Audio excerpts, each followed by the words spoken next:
ஜெய் ஸ்ரீ மாத்ரே நமக. ஜெய் குருதத், ஜெய் குரு பரசுராம். நமஸ்காரம். நான் கரூர்லேருந்து வல்சலா பணிக்கர், பிரசன்ன ஜோதிடர். இன்றைக்கி நம்ம விசுவாசு வருட தமிழ் புத்தாண்டு பலன்கள் மீன ராசிக்கு எப்படி இருக்குன்னு பார்க்க போகிறோம். இந்த வருடம் எப்போ பிறக்குது அப்படின்னா 14/4/2025 திங்கட்கிழமை, பிரதமை திதி, கௌளவ கரணம், சுவாதி நட்சத்திரம், துலா ராசியில் இந்த வருடம் பிறக்குது. இந்த வருடம் உங்களுக்கு என்னென்னா ரொம்ப சூப்பராக இருக்குது, அதிர்ஷ்டம் அடிக்க போகுது அப்படிலாம் நான் சொல்ல மாட்டேன். பட் ஆனால் என்னென்னா சில தெய்வ அனுகூலங்களையும், நம்பிக்கை, அதே மாதிரி உங்களுடைய விடாமுயற்சி இது எல்லாத்தையுமே கெட்டியாக பிடிச்சிக்கிட்டீங்க அப்படின்னா கண்டிப்பாக கஷ்ட காலங்களை கடந்து வந்துடலாம். நம்ம மழை பெய்யும் போது நினையாமல் இருக்கணும் அப்படின்னா மழையை நிறுத்துறதுக்கு பதிலாக புத்திசாலித்தனமாக கொடையை பிடிச்சிக்கலாம். சரிங்களா? வெயில் நமக்கு சுட்டெரிக்குது அப்படின்னா அந்த சூரியனை ஒன்றுமே செய்ய முடியாது. ஆனால் நம்ம காலில் செருப்பை போட்டுக்கலாம். இதுதான். ஸோ உங்களுக்கு தேவை என்ன அப்படின்னா தெய்வ அனுகூலமும் மெடிடேஷனும் தான் உங்களுக்கு தேவை. அதாவது மனதை ஒருநிலைப்படுத்தி தியானம் பண்ணுங்கள். கண்ட்ரோலாக வச்சுருங்க. உங்களுடைய மனநிலையை கண்ட்ரோலாக வச்சுருங்க. கோபதாபத்துக்கு ஆளாகாதீங்க. சனியும் ராகுவும் உங்களுடைய ராசியிலே இருக்காங்க. ஆனால் அதுக்கப்புறம் பிரிஞ்சு ஏப்ரல் 26க்கு மேலே ராகு கும்பராசிக்கு போயிடுறாரு. இப்போ இந்த 7 சனியுடைய பாதிப்பு நம்ம சொல்கிறது திருக்கணிதப்படி தான், வாக்கியப்படின்னு சனி பெயர்ச்சியாளர்னு சொல்கிறாங்க. ஆனால் பொதுவாக மீனராசிக்காரங்க இந்த மார்ச் 28க்கு மேலே சனி பயிற்சி ஆயிடுறாரு. ஸோ மீனராசிக்காரங்களுக்கு ஜென்மத்தில் சனி வந்துருச்சா அதோட தாக்கம் கண்டிப்பாக தெரியும். கமெண்ட்ஸில் கண்டிப்பாக சொல்லுங்கள். உங்கள் மூலியமாகவே நான் தெரிஞ்சுக்கிறேன் சனி வேலை செய்தா இல்லையான்னு. உங்களுடைய ராசியில் சனி மேலே, அதாவது சந்திரன் மேலே சனி வரும் காலகட்டங்களில் எப்படி இருக்கணும்னா எல்லாத்தையுமே தடை தாமதத்தை உண்டு பண்ணும். நீங்கள் எடுக்கக்கூடிய அத்தனை காரியங்களும் தாமதத்தை பண்ணும். ஆனால் காரிய வெற்றியை கொடுத்துரும். சோம்பேறித்தனம், மனசு ஒரு விஷயத்தை செய்யணும்னு நினைக்கும், உடல் ஒத்துழைக்காமல் போகும். அந்த மாதிரி விஷயங்களை கொடுத்துரும். குரு உங்களுக்கு 4ஆம் இடத்துக்கும், ராகு 12ஆம் இடத்துக்கும், கேது 6ஆம் இடத்துக்கும் இருக்குது. ஆனால் இதில் ஒன்று என்ன ஸ்பெஷல் அப்படின்னா இதில் இவ்வளோ நாளாக இருந்த குடும்ப ரீதியாக இருக்கக்கூடிய பிரச்சனைகள்லாம் உங்களுக்கு சால்வ் ஆயிரும். அதுதான் கொஞ்சம் நல்லது. ஏன்னா கேது கலத்திர ஸ்தானத்திலிருந்து கணவன் மனைவியிடையே அப்பப்போ ஒரு பிரிவினை, இந்த சண்டை சச்சரவுகள் இது மாதிரி கொடுத்துட்டு இருந்திருக்கும். பட் ஆனால் இப்போ கேது போயிட்டாரு, அதனால் பிரச்சனை கிடையாது. கேதுக்கு 6ஆம் இடம் நல்லது, ராகுக்கு 12ஆம் இடமும் நல்லது. ஆனால் தொழில் ரீதியாக நிறைய மாற்றங்கள். உங்களுடைய ராசி அதிபதி யாரு? குரு. அவரு 10ஆம் இடத்தை பார்க்குறாரு. மீன ராசிக்காரங்களே நீங்கள் நல்லா ஞாபகம் வச்சுக்கோங்க. பொதுவாகவே உங்களுக்கு பெருசாக எந்த விஷயமும் பாதிக்காது. அதுக்கு காரணம் பாதிக்காது மீன்ஸ் என்ன சொல்ல வரேன் அப்படின்னா எதையும் தாங்கும் இதயம் அப்படின்னு நான் சொல்ல வரேன். ஏன் அப்படின்னா உங்களுடைய ராசிக்கு அதிபதி யாரு? குரு. குரு அப்படிங்கும்போது என்னென்னா பொதுவாகவே மீன ராசிக்காரங்க கிட்ட எனக்கு இவ்வளோ பிரச்சனை இருக்குப்பா, எனக்கு இவ்வளோ பிரச்சனை இருக்குப்பா அப்படின்னு சொல்லி உங்களோட பிரச்சனையை வெளியில் போய் சொல்ல முடியாது. அப்போது உங்களை எல்லாருமே மிகப்பெரிய லெவலில் உயரமாக பார்க்க ஆரம்பிச்சிருவாங்க. ஸோ அதனாலேயே நீங்கள் என்னென்னா செல்ஃப் கண்ட்ரோல் ஜாஸ்தியாக இருக்கும். உங்களுடைய மீனராசிக்காரங்க பொதுவாகவே செல்ஃப் கண்ட்ரோல் ஜாஸ்தியாக இருக்கும். பல பேர்த்தோடைய பிரச்சனைகளை சால்வ் பண்ணக்கூடிய இடத்துல நீங்கள் இருப்பீங்க. அதனால இயற்கையாகவே அந்த ப்ராக்டிஸ் உங்களுக்கு இருக்கனால பெரிய லெவலில் பாதிப்புகள் இருக்காதுன்னு சொல்ல வரேன். ஒருத்தருக்கு நல்லா இருக்காங்க, பிரச்சனையை ஃபேஸ் பண்ணணும், புதுசாக பிரச்சனையை ஃபேஸ் பண்ணணும் அப்படின்னா தான் அது பெரிய லெவலில் மாறும். ஆனால் எப்போவுமே பிரச்சனையை ஃபேஸ் பண்ணிக்கிட்டே இருந்தால் அப்போ உங்களுக்கு மிகப்பெரிய லெவலில் எக்ஸ்பீரியன்ஸ் ஆயிரும். அப்போ எந்த பிரச்சனை வந்தாலும் சொல்லுவாங்க இல்லையா, நான் சுனாமிலே ஸ்விம்மிங் போட்டேன் அப்படிங்கிற ஒரு ஆப்டாக சொல்லணும், அந்த மாதிரின்னு வச்சுக்கோங்களேன். ஸோ அதனால் எவ்வளோ பெரிய பிரச்சனை வந்தாலும் அதை சமாளித்து வரக்கூடிய இது இருக்குது. ஆனால் உங்களை உணர்ந்துக்கணும். உங்களை நீங்கள் உணர்ந்துட்டீங்க அப்படின்னா தாராளமாக எவ்வளோ பெரிய பிரச்சனை வந்தாலும் சமாளிக்க முடியும். இப்போ சனி 7 சனியுடைய பாதிப்புக்கு பரிகாரம் பண்ணிக்கோங்க. என்ன பரிகாரம் பண்ணணும் அப்படின்னா ஆஞ்சநேய வழிபாடு பண்ணுங்கள். ஏதாவது சந்தேகங்கள் இருக்குன்னா கமெண்ட்ஸில் பதிவு பண்ணுங்கள். நான் உங்களுக்கு என்ன பரிகாரம் பண்ணணும் அப்படிங்கிறத பதிவு பண்ணுறேன். அதே மாதிரி குரு 4ஆம் இடத்துக்கு வந்திருக்கனால 4ஆம் இடத்துலேருந்து 10ஆம் இடத்தை பார்க்குறாரு. புதுசாக தொழில் தொடங்கலாமான்னா 7 சனியில் தொடங்கலாமா அப்படின்னா உங்களுடைய சுய ஜாதகத்தில் உங்களுடைய பர்த் ஹாரோஸ்கோப் இருக்குல்ல, அதில் 10ஆம் இடம் எப்படி இருக்குன்னு பாருங்கள். 10ஆம் அதிபதியுடைய நிலை, அப்புறம் இப்போ என்ன திசாபுத்தி போயிட்டுருக்கு, இதையெல்லாமே கால்குலேட் பண்ணிவிட்டு நீங்கள் புதுசாக ஸ்டார்ட் பண்ணலாமான்னு பாருங்கள். ஆனால் கோச்சாரத்தில் 10ஆம் இடத்துக்கு குரு பார்வையும் இருக்குது, சனியோடைய பார்வையும் இருக்குது. தாராளமாக ஸ்டார்ட் பண்ணலாம். நல்ல வருமானம் வருமா அப்படின்னா தாராளமாக வரும். 7 சனிங்கிற பார்க்காதீங்க. என்ன உழைப்ப போடுறீங்களோ அந்த உழைப்புக்கு உண்டான பலனும், ஊதியமும் உறுதியாக கிடைக்கும். தொழில் மூலியமா நல்ல லாபமும் கிடைக்கும். ஆனா என்னன்னா, அதுக்காக கடுமையாக உழைக்கணும். கடுமையான அலைச்சல் இருக்கும். குரு அஷ்டமஸ்தானத்தையும் பார்க்குறாரு. அப்போ வந்து எடுத்த எடுப்பிலேயே ஃபர்ஸ்ட் அட்டெம்ப்ட்ல உங்களுக்கு எதுவுமே கிடைக்காது. 2 டைமு, 3 டைமு அந்த மாரி வந்து உங்களுக்கு வந்து ட்ரை பண்ணதுக்கப்புறம் சக்ஸஸ் ஆகும். ஆனா சக்ஸஸ் அப்படிங்கிறது உங்களுடைய வெற்றிங்கிறது நிச்சயிக்கப்பட்ட ஒண்ணு. இத மைண்ட்ல ஏத்திக்கங்க. சனி 7ஆம் இடத்த பார்க்குது. பெரிய லெவல்ல உங்களுக்கு பார்ட்னர்ஷிப் உடைய ஆதரவுகள் கிடைக்கும். அதே மாரி உங்களுடைய ஒர்க் பர்டனும் வந்து படிப்படியா குறைய ஆரம்பிச்சிரும். அதே மாரி இவ்ளோ நாளா இருந்த மன அழுத்தங்களும் பறந்து போகும். அதனால கவலையே வேண்டாம். 7 சனி அப்படிங்கும்போது ஜென்ம சனியா மாறும்போது உடல வந்து ரொம்ப நல்லா பார்த்துக்கணும். தெய்வ அனுகூலத்தையும், தெய்வ வழிபாடையும் பண்ணணும். முக்கியமா குலதெய்வ வழிபாடு பண்ணணும். 7 சனி காலகட்டங்கள்ல நம்மளைய பாதுகாக்கக்கூடிய முதல் விஷயம் என்னன்னா குலதெய்வம் தான். அதனால குலதெய்வ வழிபாடு பண்ணுங்க.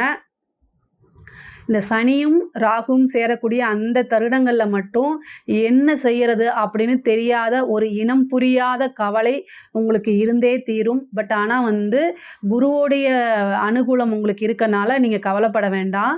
இந்த ராகு கேது ஏப்ரல் 26க்கு மேல எல்லாமே நல்லா இருக்கும். உத்தியோகத்துல இருக்கவங்களுக்கு வந்து ஒவ்வொரு மூமெண்ட்டுமே, ஒவ்வொரு விஷயமுமே நிறுத்தி நிதானமா செய்யுங்க. உங்கள சுத்தி இருக்கக்கூடிய நண்பர்கள் கிட்ட நீங்க ரொம்ப ஜாக்கிரதையா இருக்கணும். எதிரியை எப்பவுமே நீங்க லெஃப்ட் ஹேண்ட்ல டீல் பண்ணிட்டு போயிட்டே இருப்பீங்க. ஆனா உங்களுடைய நண்பர்கள் கிட்ட ஜாக்கிரதையாக இருக்கணும். ஏன்னா 7ஆம் இடம்ங்கிறது உங்களுக்கு புதனுடைய வீடு. புதன் தான் நண்பரை குறிக்கக்கூடிய கிரகம். ஸோ உங்களுடைய ராசியில அவர் வந்து நீச்சமாகறாரு. கூட சனி இப்ப அங்க வந்து இருக்கனால புதனும் சனியும் பார்த்து கொண்டாலோ அல்லது வந்து சேர்ந்தாலோ எப்பெல்லாம் இது கோச்சாரத்துல நிகழுதோ அப்ப எல்லாமே நீங்க ரொம்ப கவனமாக இருக்கணும். முக்கியமா நண்பர்கள் கிட்ட நீங்க என்ன தப்பு செஞ்சாலும் சரி, உங்களுக்கு என்ன பிரச்சனைகள் இருந்தாலும் சரி ஷேர் பண்ணாதீங்க. ஷேர் பண்றதுக்கு ஒரு ஆள் வேணும் அப்படின்னா உங்களுக்கு விருப்பமுள்ள நபர்கள் அல்லது உங்களுக்கு நம்பிக்கைக்குரிய நபர்கள், வீட்டில் இருக்கக்கூடிய பெரியவங்க இவங்க கிட்ட ஷேர் பண்ணிக்கங்க. அதுதான் மிஸ்யூஸ் ஆகாது. இல்லைன்னா நீங்க ஃப்ரெண்ட்ஸ் கிட்டே நினைச்சு சொல்லுவீங்க. அது பல வகையில பாதகமா வந்து முடியும். அல்லது உங்களுடைய தவறுகள் செய்யும்போது மனிதர்களாக இருந்தாலே தவறுகள் செய்வோம். ஆனா அந்த தவறே உங்களுடைய மைனஸ் ஆக்கிட்டு காத்துக்கிட்டு இருப்பாங்க. உங்களைய கீழே இறக்கிட்டு அந்த பிளேஸ்க்கு ரீப்ளேஸ் பண்றதுக்காக வெயிட் பண்ணிட்டு இருப்பாங்க. ரொம்ப கவனமாகவும் கேர்ஃபுல்லாகவும் இருங்க. படிக்கக்கூடிய குழந்தைங்களுக்கு ரொம்ப சூப்பர். 7 சனியுடைய தாக்கம்லாம் இருக்காது. 4ஆம் இடத்துக்கு குரு வந்திருக்கனால படிப்புல நல்ல ஆர்வம், படிப்புல நல்ல முன்னேற்றம் கிடைக்கும். உயர்கல்வியில சாதனை புரியக்கூடிய அளவுக்கு வருவீங்க. பிளேஸ்மெண்ட் நல்ல இடத்துல கிடைக்கும். பதவி தானா தேடி வரும். அரசாங்க உத்தியோகத்துக்கு போகணும்னு நினைக்கிறவங்க எக்ஸாம் எழுதுனீங்கன்னா கண்டிப்பா பாஸ் பண்ணி போயிட முடியும். பதவி ஸ்தானத்துல குரு இருக்கனால ஒரு அரசாங்க உத்தியோகம் தானா தேடி வரும். ஒரு சிலருக்குலாம் பேங்க் எக்ஸாமுக்கு ட்ரை பண்ணிட்டு இருக்கீங்கன்னா நீங்க இந்த டைம் எழுதுங்க. கண்டிப்பா சக்ஸஸ் ஆயிரும். இந்த 1 இயர்க்குள்ளேயே ஒரு பேங்க் ஆஃபீஸராவோ ஒரு பேங்க் கிளர்க்காவோ மாறலாம். ஐபிஎஸ் ஐஏஎஸ்ல எழுதுங்க. நீங்க நல்லா பாஸ் பண்ணி மெயின்ஸ் இன்டர்வியூஸ்ல போறதுக்கு உண்டான வாய்ப்புகள் அதிகமாக இருக்கு. அரசாங்க உத்தியோகத்துல இருக்கவங்க ரொம்ப கவனமாக இருக்கணும். 7 சனி காலகட்டங்கள்ல லஞ்ச லாவணியங்களை தவிர்க்கிறது நல்லது.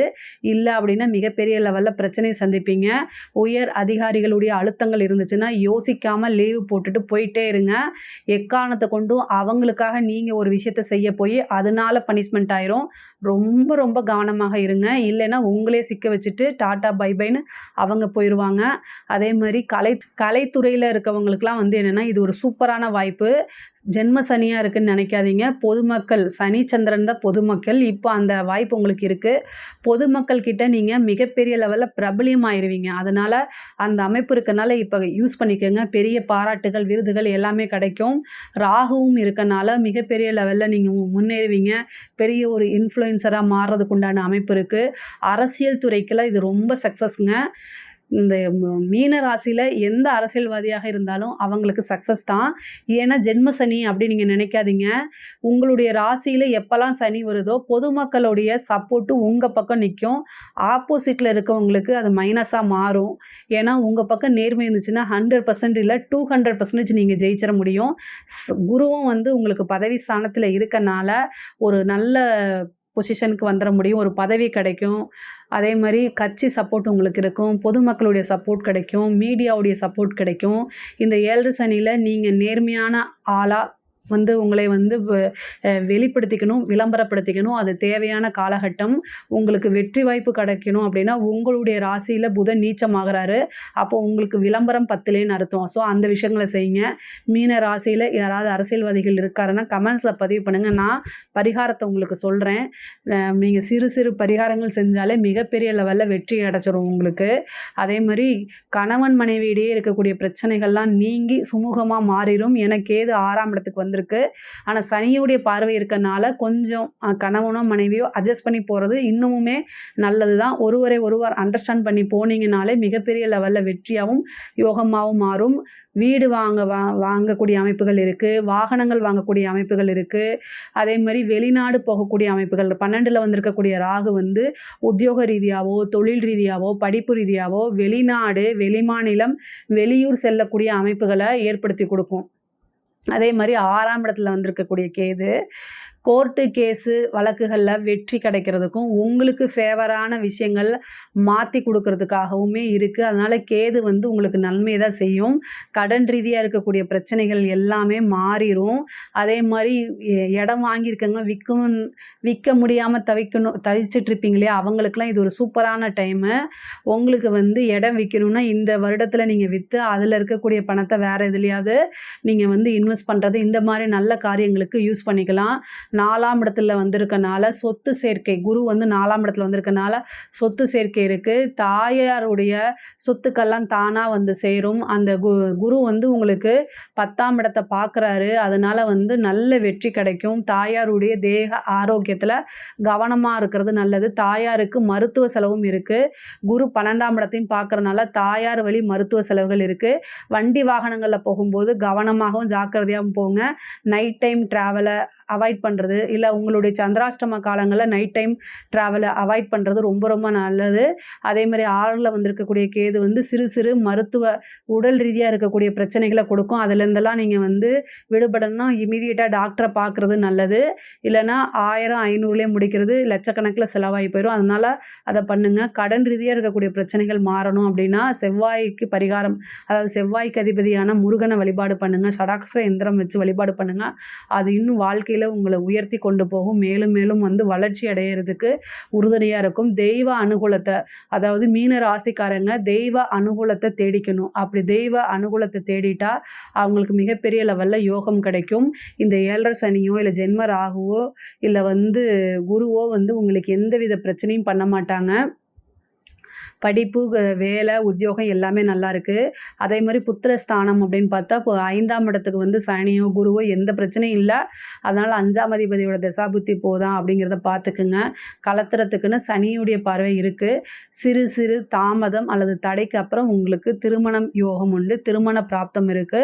தாராளமா ஜென்ம சனியில கல்யாணம் பண்ணலாம். உங்களுடைய கலத்திர ஸ்தானத்துல ஏதாவது தோஷங்கள் இருக்குன்னா, அதுக்கு நிவர்த்தி பண்ணிட்டு, உங்களுக்கு 7ஆம் அதிபதியோட தசாபுத்தி இருக்கா, 7ஆம் அதிபதிக்கு குருவோடைய பார்வை இருக்கான்னு பார்த்துட்டு தாராளமா நீங்க மேரேஜுக்கு ப்ரொசீஜர் பண்ணிக்கலாம். திருமணம் உறுதியாக கட்டாயமாக உங்களுக்கு நடக்கும். 7ஆம் இடத்த சனி பார்க்கறதுனால இருக்கும். ஒரு சிலருக்கெல்லாம் திடீர்னு திருமணம் அல்லது மதம் மாறியோ அல்லது ஜாதி மாறியோ திருமணம், இந்த மாதிரி இன்டர்கேஸ் மேரேஜ் எல்லாம் இந்த டைம்ல ஆகிறதுக்கு வாய்ப்பு இருக்கு.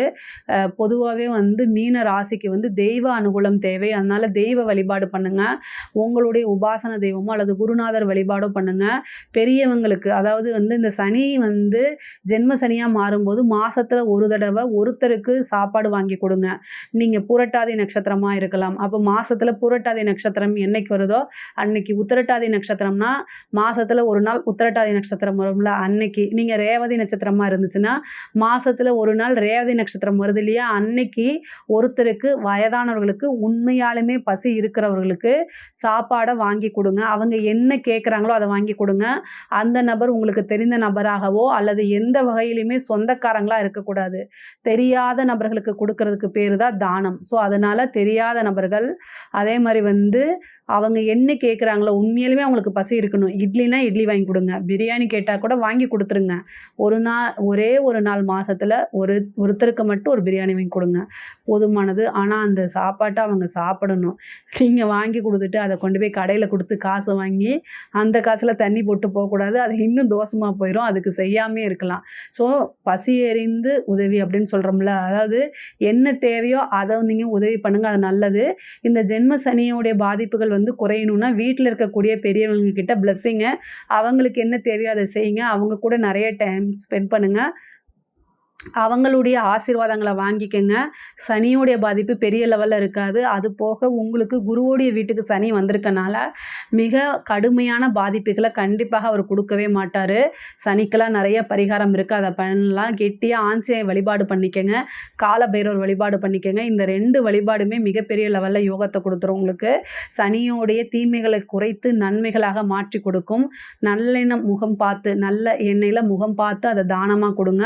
அதுவும் இன்னும் இது என்னுடைய வீடியோல நான் சனிக்கு வந்து பிரீத்தி சொல்லியிருப்பேன். அதையும் பார்த்துக்கங்க. பொதுவா மீன ராசிக்கு வந்து இந்த வருடம் வந்து ரொம்ப ரொம்ப அற்புதமா இருக்கு.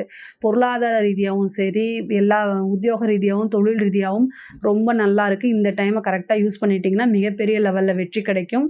யோகமும் கிடைக்கும். இதுல ஏதாவது சந்தேகங்கள் இருக்கு அப்படின்னா, கமெண்ட்ஸ்ல கேளுங்க. கண்டிப்பா நான் ஆன்சர் பண்றேன். நம்மளுடைய சேனல லைக் பண்ணுங்க, ஷேர் பண்ணுங்க, சப்ஸ்கிரைப் பண்ணுங்க. நன்றி, வணக்கம்.